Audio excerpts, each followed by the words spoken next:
Are you a business owner or entrepreneur who's had great success in the business world, and now you want to launch a speaking career to share your message with the world? If that's you, then listen up. 25-year speaking industry veteran Brett Ridgway has released his latest special report, 3 key things entrepreneurs must master to build a profitable speaking business. To pick up your copy, go to brettridgway.com/freebie.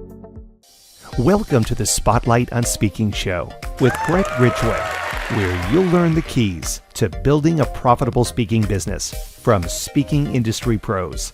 Each week, we interview a great guest who will share his or her speaking journey, identify what their keys to success have been, and highlight some critical mistakes they've made along the way that you'll want to avoid.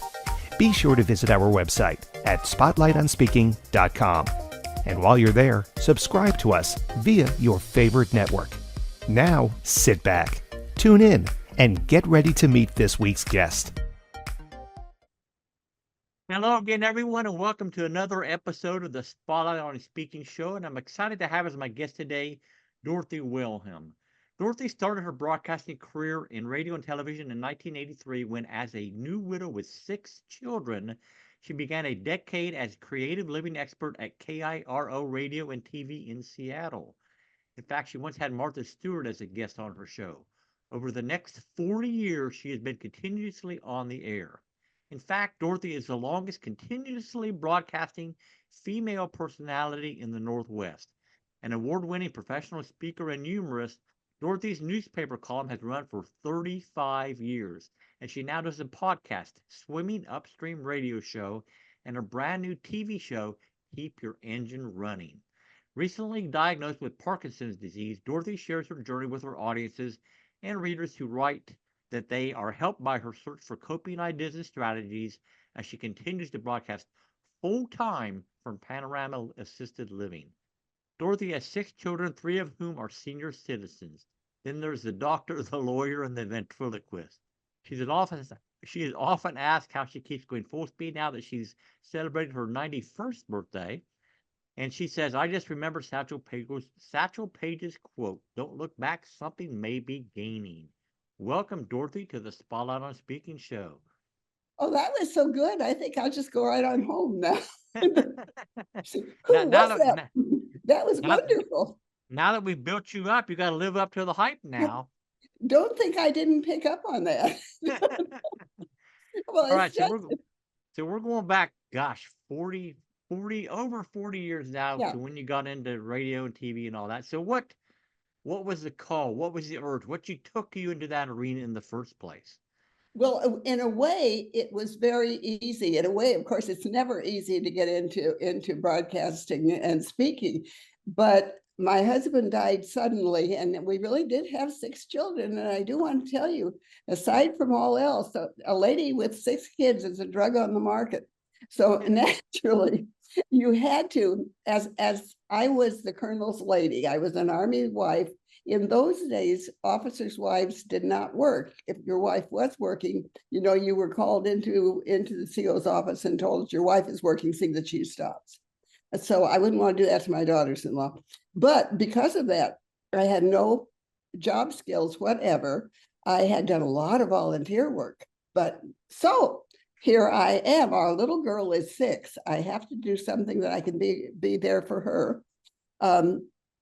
I did a quick job skills analysis and realized that I had precisely the same skills for being a radio talk show host as for working at McDonald's, which is to say absolutely none.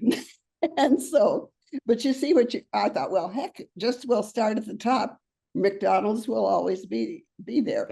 And here's one of the things I tell people that want to be speakers or broadcasters. What I did at that point was I began to look. I always know there's going to be an opportunity. Anything you want to do, there will be the opportunity. It's just where you find it. So I went Christmas shopping, and it was Christmas, so that was okay. I went Christmas shopping, and I left the house at 7 in the morning, got home at 7 in the evening. I had stayed within my budget. I had bought presents for 21 people, and I was still comparatively sane. And so I did what anybody would do in that situation. I sent out a press release. And I sent it to all of the major media outlets. Now, I have no broadcast experience. I've done a lot of writing. I've written for newspapers, but not. Last show I did was when I was in college. So I did what I said was just what I said to you. And I said, wouldn't you like to know how I did it? Wouldn't you like to know at the last minute how you put Christmas together? And so I sent it to, as I say, to everybody in the Seattle area. And most of them didn't answer, but Cairo did. And they were the ones I wanted. And so on Christmas Eve day, I did a show for them on last minute Christmas shopping. And I was there for 10 years. So that's the first thing. There's always going to be that chance whenever I talk to anybody that can't see. The second thing, would you like to ask a question, or do you want me to just keep rolling? Oh, you're on a roll, baby. Go, baby, go. Because the next thing was, so I was at Cairo, and this is the biggest station in the Northwest. And as you said, Martha Stewart was on my show. Ivanka Trump was on my show, and she did wear the tightest jeans in the history of the world. And so I was doing, to tell you the truth, beautifully. When I went out places, people followed me. That was not good for the kids, by the way. I didn't know that, but it wasn't. Anyway, so I'm thinking, I've got it made already. Everything is fine. And Ross Schaefer was at Ross's, he's been around. He was at Cairo at the time, and he said, Dorothy, always remember, every show goes on the air to be canceled. Don't imagine that you've got it made just because you got it made. Mm-hmm. He said, every show will go off. Be ready. Have, what you'll do next. And sure enough, at least 5 times in my career, they don't ever tell you in advance, and they don't ever let you on the air again. You just get a little paper that says, that was your last show. And so a lot of people, that's their last show, but I've been able to pick up and go on every time as a speaker and as a broadcaster. And you just have other places to jump to. That's me. So in the course of your broadcasting career, Dorothy, you've interviewed obviously lots and lots of people. Yes. So if somebody's a public speaker and they're thinking, hey, I'd like to get on some radio or whatever, what makes for a good radio show guest? It's really easy and hard. It's very different than it was when I started. Very different. One thing is, you better be able to make a point and be funny or interesting or compelling real fast. In the olden days, the president of Cairo had 10 minutes, 10 princely minutes to get up and make a point or tell a story or do something. Now you got real close to a minute and a half, maybe minute probably. The reason, by the way, I always ask everybody why if they imagine why the president had 10 minutes. And so far, nobody has known. Do you know? I do not know. I didn't think you would. The reason is that the remote had not been invented yet. And nobody would get up and change. So we had that literal captive audience. But we don't have that anymore. People are just dying to move on. So first thing, now this is something that goes all the way back to my first days in the National Speakers Association, still as true as it ever was. Make it fast. Do like this. There are 3 questions that are essential. One is, what's the story? And have it within that first 30 seconds. Don't mess around. Have it ready to go. What's the story? Who am I to tell it? So you want, when you're trying to get a spot on a station, who am I? Why am I the one you'd want to pick over someone else? And finally, who cares? And you've got to know, if you can know those 3 things, then you just vamp until ready. What you want to do, make yourself an expert. And if you're funny, see, I'm funny. I may not have been funny yet, but I'll be funny. But anyway, so that's kind of lucky. Maybe you're funny. John Nance. John and I started about the same time. He's the airplane expert. That's what he does. But you've got to, as quickly as possible, establish yourself as an expert. It doesn't have to be a big subject. For me, it's always been creative living. And that's good enough. It'd be fine today. It'd be just as good today as it was when I started out. But know what your subject is. Then, just like my going out and doing the Christmas shopping, every time something happens, of course, you've got nothing else to do and no living to make, but you just drop, it's easy to drop a little note now. Try and find somebody that you can send a note to. This is harder than it used to be, very much harder. But say, I heard something this morning that your audience might see, they only care about their audience. They don't care one thing about you or what you think. They want to know. So your audience would, because there are 30% of your audience is in this situation, your audience would love to hear about this.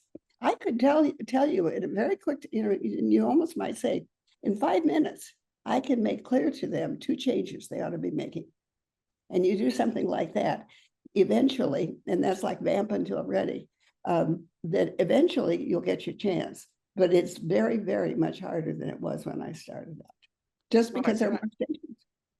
Yes, I'm sorry. So as a professional speaker, Dorothy, what's your go-to topic again? And Well, you just do keynotes, or you do other types of speaking also? Well, now here's an interesting thing. What part of 91 years old don't you get, kid? I certainly was a keynoter. And I put was because my son used to tell people my mother works conventions. That at this time, I know. At this time, I am a keynoter. I do do the smaller sessions, but generally it's always been the bigger ones. I do a lot on history because I've written a book on the history of Puget Sound. That's funny. Right. And so you can, but you can see, we let us make no secret. I have Parkinson's. I think it's really important for people to know that doesn't have to be a deal killer. So I'm still very busy, but I'm not keynoting anymore. I'd be happy if they'd be happy. But see, here's the deal. Nobody will book me for fear. Did we talk about this? Nobody will book me for fear I'll be dead by the time the convention comes up. It's reasonable. Everybody, I feel the same way. But look, they book almost a year ahead. I see several conventions booking right now that I've talked to before, and I know they'd love to have me again if I were 10 years younger. But it's you've got to think about it. So what I am doing, and I'm going back to my friend Ross Schaefer in thought and saying, okay, what can I do? I'm thinking maybe for one thing with the history things, and so this might work with anybody that has a specific subject. I've hooked up, so to speak, with another speaker on this who writes on the same subject, and because we write on the same subject but different, it doubles our speaking area in the counties that we're in. So that gives us and if one of us dies, the other one's still there. So that's good. So that's working pretty well. So you team up with somebody else, and might be good for young mothers or young parents too. Interesting idea. Be real good. The other thing is I am doing virtual. Now this we're still playing with. I am one of Robbie's, believe it or not, and as far as I know, I am the oldest, because I'm the oldest of anything. I'm the oldest of Robbie's virtual certified event designers. But here's what I'm running into, what I think may work, because now, of course, for all of us, and now that COVID's over pretty much, there's not the need for the virtual design. But what I'm thinking about is I'm different enough and I have enough different things to offer that I think I could open, all the conventions and everything have the monster TVs all around the room and everything. Think I can open and maybe do little set pieces like at the end of all the bathroom breaks or something, get people back in, because if they don't want to miss something, so it could be something like that. But you've got to be really aware that things are different than they were. Just for instance, that damn 10 minutes that we used to have back there at Cairo. Now, you've just got a very, very few seconds and a lot of people coming from all angles. So you have to really say to yourself, again, what's the story?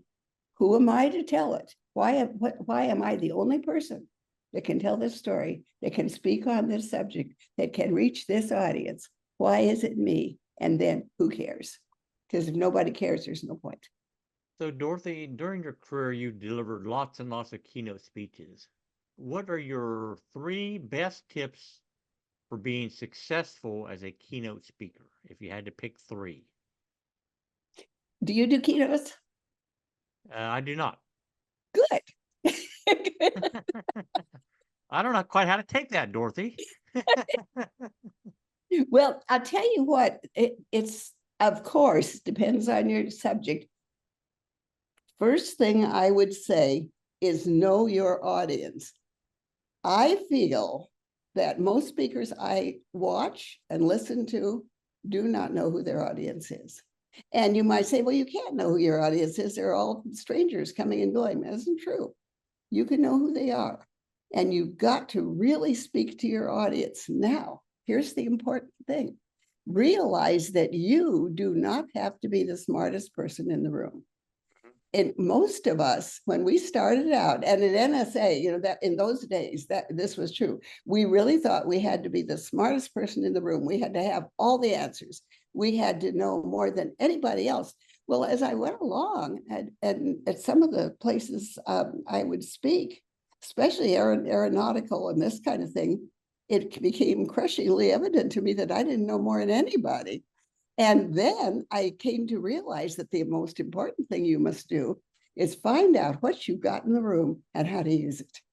So, if I find that I have the president of the company here, I'm not going to let him sit. We're gonna do something. So know your audience, and no matter what it is, don't feel one bit bad if they know more than you do. They should know more than you do. Why do we all used to think that we were required to know more. Our job is to facilitate, get people talking to each other, get people thinking of what the possibilities are. So that would be my great big thing, because I see all the time people talking to an audience that isn't there. They're talking to somebody else. So that's kind of 1.5, wouldn't you say? Okay. We'll give you that. Okay. The other thing, and this is, I think most everyone does this, but it goes definitely with that hint. And I realize we've still never started the speech. Get there early and learn as many names as you can. I did not used to understand how important it was to, we want to hear our names spoken. If someone speaks our name, we think, oh, there's a smart person. There is a smart person. I know it, especially being in assisted living, makes all the difference in the world. If someone knows who I am, not, rather than just honey or whatever. So, okay, so now we know our audience, and we know they know us. So we've established, and see, this all has happened before the speech even starts. Sometimes it's very difficult to make this step because of the way conventions are constructed, but do what you can, because it'll pay off. And then next, when you start to speak, I think most speakers do this, but not all do, tell a story, a meaningful story, not just a story. But people are desperate for stories as they have never been in the world. And all the time that I've been speaking, people want to hear a story that will help them make sense of it. I know my own audience that I've been on the radio and all this time, and they write and they tell me what they want. They want me to be funny. They want me to tell them something they didn't know. It's very important in that first opening story to drop in something they didn't know and couldn't know. Did you know Santa Claus had a black assistant originally? I bet not. Well, we'll be telling about that on my show. But the fact is something that will hold them. And then they want hope. They want to know that there will be something to go on for. Now, that's my audience. And I don't know, I'm sure if one is a technical speaker, my point is that you better know why you're there. You better know what they have called upon you, what they are paying you, and you better get paid. This is a thing I feel strongly about. Of course, not everybody's going to pay you all the time. But here's the thing about our business, and it's too bad, and I think badly of it and all that.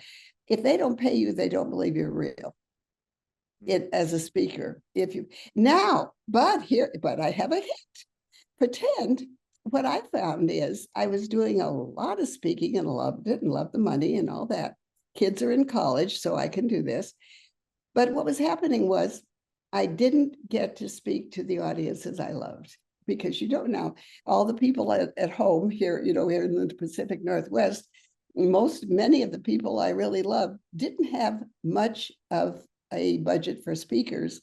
I myself will not accept less than I won't say, what have you got? I'll tell you what I want, because I think it's important. But what if they don't even have close to that? What if they never had that in 10 years? Here's what I do that works and helps. I say, let's make it a fundraiser. You pick a cause, pick anything you like. Very often we pick a member who's died or something like that, because they love to hear the name of that loved person again. We do it as a fundraiser. This person benefits. You were going to do it as a volunteer thing anyway, but every newspaper story and every story that they do has to carry the notation, Dorothy is waiving her professional fee to be with us on this occasion. Now we've established I have a professional fee. Then nobody is going to come up to me and say, well, I know you spoke for these other people for nothing. So it's good. I just know all these things. Yeah, that's great advice. So, Dorothy, you mentioned NSA a couple times. For an up and coming speaker, what has the value been to you, if any, of being a member of the National Speakers Association? Well, of course, for me, it's been absolutely top drawer. When I started, it was a different organization, but not in a bad or pejorative way. It's just that the times have changed. And when I started, all of the old big speakers, Zig Ziglar and all that group were still there. And so naturally, you have a different experience actually getting to meet them. The big thing about NSA that I hope that we are still carrying on, I think we are, is that it was so helpful. The interesting thing that people often do not understand about the National Speakers Association is it's not an organization to teach you how to speak. We assume you know how to speak or you would shut up. And so we don't do that, but we do give tips on how to get bookings. We do a lot like what we're doing today. People come and talk to us about, how to get bookings, what not to do, this kind of thing. And of course, the fellowship. I think the very fact that everyone, well, most of them have gone on, but those who are still here, that were here when I started, we're all still close. I would there are two, there's Toastmasters. Often that's confused. Toastmasters is an incredible organization, and it's where, that's a great place to start to learn to speak, to enhance your speaking and all that. But if you want to learn to speak, you can certainly learn by watching and being part of speaking, or getting out and talking and seeing what works and what doesn't. But the NSA doesn't teach you that. But it's in terms of stepping into professional speaking and making a living, I'd say it's invaluable. Now, I wish to say proudly that I am the last surviving member. No, Sharon Harris still here, of the who created the Northwest chapter of the National Speakers Association. So I'm very proud, very proud. And but I just feel that I would always, and I do always recommend to a speaker who's starting, I always recommend they look into Toastmasters, but I really, really, if a speaker is serious and they really want to make a living at it, there's a difference. Maybe you just want to piddle around. I don't care. But if you really want to make a living out of it, I think you need to join the National Speakers Association. And everybody will say it's so expensive. My dear, what isn't? And so, very, very true, very true. So I have some other questions I want to ask you, Dorothy. But before we do, let's take a quick break for a word from our sponsor. Are you a business owner or entrepreneur who's had great success in the business world, and now you want to launch a speaking career to share your message with the world? If that's you, then listen up. 25-year speaking industry veteran Brett Ridgway has released his latest special report, 3 key things entrepreneurs must master to build a profitable speaking business. To pick up your copy, go to brettridgway.com/freebie. And we're back with the Spotlight on Speaking show. And my guest, Dorothy Wilhelm. So, Dorothy, over your career, what's worked best for you to land speaking engagements? Oh, that's hard. because it's changed so much. It used to be, we don't want to dwell on the good old days, but there were more organizations, that you could, bureaus and that kind of thing, that were able to be a lot more help. So for now, and as I just confessed, I'm having some trouble getting engagements now. But pretend, first thing you do, you decide what it is. Are you going to be at McDonald's, or are you going to be giving speeches? Then you start finding organizations. And now it's okay to speak, because you're starting out, it's okay to speak free, which is different than speaking freely. But as our dear friend and associate and mentor, Robbie Samuels, says, which I have found to be invaluable, because starting out is so overwhelming. It's so daunting. Try looking through your list of people that you have spoken for or spoken to, or maybe you only went to a program that they were there, because sometimes we don't have any more than that. Okay. You go through your list of people that you find 5, just to start with, just 5. That's 4. Find 5 that you feel comfy writing them to them, and you would feel comfy if they wrote back. And you write to them and you say, good news, I'm starting a new career in speaking. This, and this is what I plan to focus on. And I just remember that you had such good ideas last time we talked, or I so enjoyed being with your group in August, or I thought you were in jail. Well, no, but you do find something personal, because if you don't have any speaking engagements or anything behind you, that's what you kind of got to do. And you say, could you just spare 10 minutes to brainstorm with me, because this is what I'm doing. I'm so excited. I'm going to be doing this. I'm going to be a speaker. I know I have something important to say. Would you spend 10 minutes with me brainstorming? I've never had anybody say no. Yeah, I think that's great advice. And so few people recognize that relationships are probably their most valuable business asset. Yeah. And especially, excuse me, I'm sorry. Go ahead.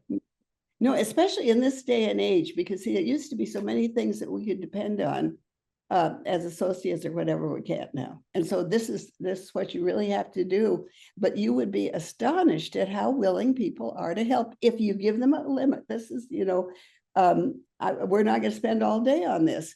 And I am not going to expect you. This is exactly my expectation from you, is just that we'll brainstorm.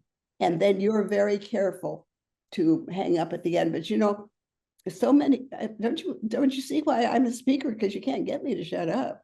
I mean, I was quiet once. Once? Yeah. But All right. So for new speakers, Dorothy, you mentioned speaker bureaus. Worthy or not worthy of their time and investment? Well, you know, I don't think so now. I could be wrong. If I am, I'd love to hear from someone who has had a different experience.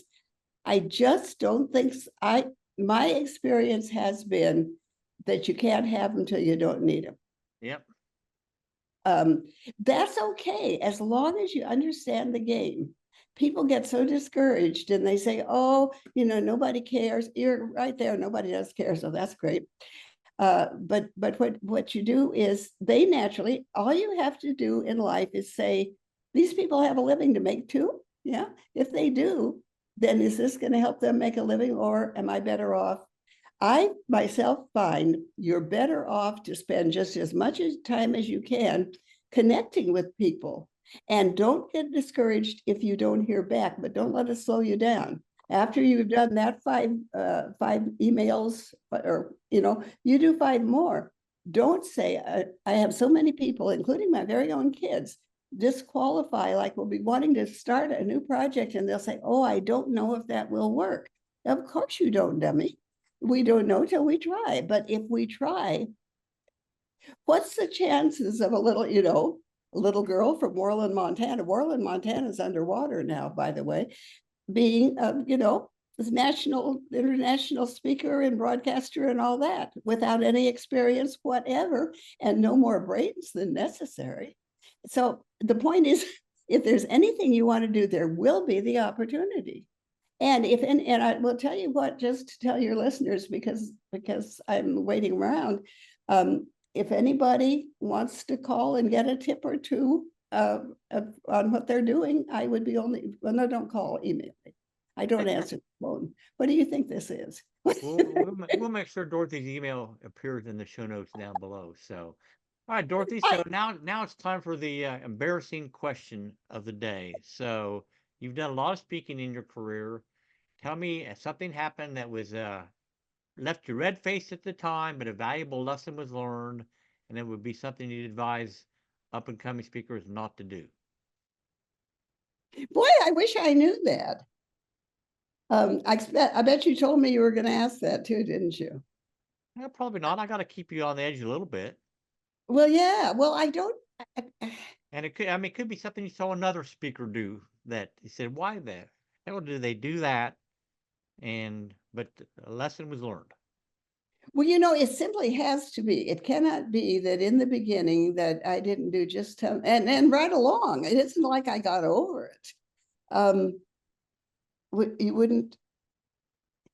Well, of course, there's always the small. This isn't going to be as good as you hoped for. It's.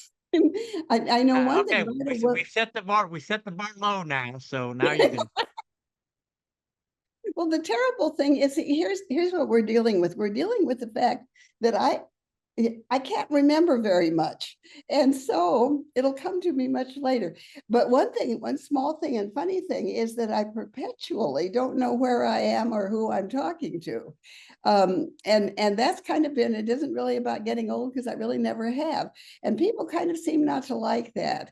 I mean, like, if you're doing a speech and you say, well, I've been in Baltimore before. Well, maybe, but this is connected, so it's good to know who you are and where you are. All right. That's always a good thing. Good to find out if the mic. Okay, I've got 3 things. Good to find out if the microphone is working. Good to find out if your skirt is tucked into your panties or not. I don't think you'll have when. I won't have that problem ever, I'll tell you that. Well, see, because you look more together than that.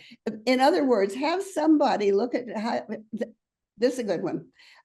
Find out how you look coming into a room and coming up on stage.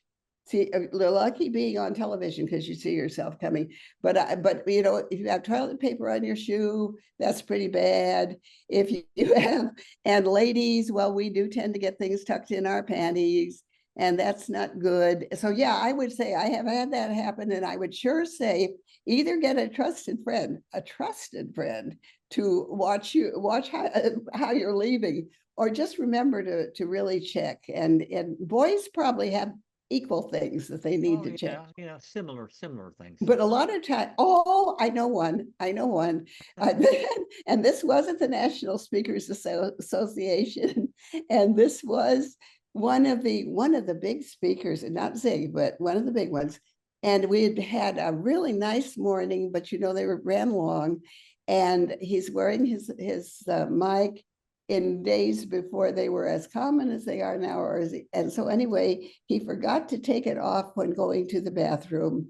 And he not only wore it, well, that in itself happens quite often, but he also, as he went to the bathroom, expressed his opinion of the overall intelligence of the group. Oh my gosh. Which was not as flattering as you might imagine. Yeah, I bet he didn't get a warm reception afterwards. No, it was awful. It was. All right, so Dorothy, as we wind down this episode, where can people go to find out more about what all you got going on with yourself right now? Well, I hope they will, because I've formed a deep, lasting affection for all you guys. Anyway, website is itsnevertoolate.com, and that will have my I got a podcast, honey. And it's syndicated through from Manatee Media, so we're all over the world. So swimmingupstream.com, that's one, or they can just go to my website, itsnevertoolate.com. All right, great. Well, Dorothy, it's been delightful to have you as a guest today. I wish you continued success in everything you got going with your podcast and your show and everything that you have your hands in right now. To the listeners out there, thank you for joining us today. Hope you enjoyed this episode. I certainly did. And I want to wish you the best of success in all that you do.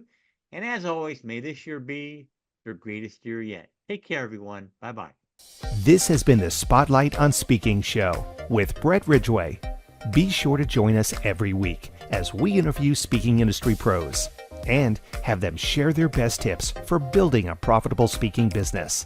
Until next week, thank you for tuning in, and remember to visit our website at spotlightonspeaking.com so you can enjoy even more great episodes like this one. While you're here, be sure to subscribe via your favorite network. We look forward to seeing you next time on the Spotlight on Speaking show. Until then, our sincere best wishes to you for the greatest of success as you work to build your own profitable speaking business.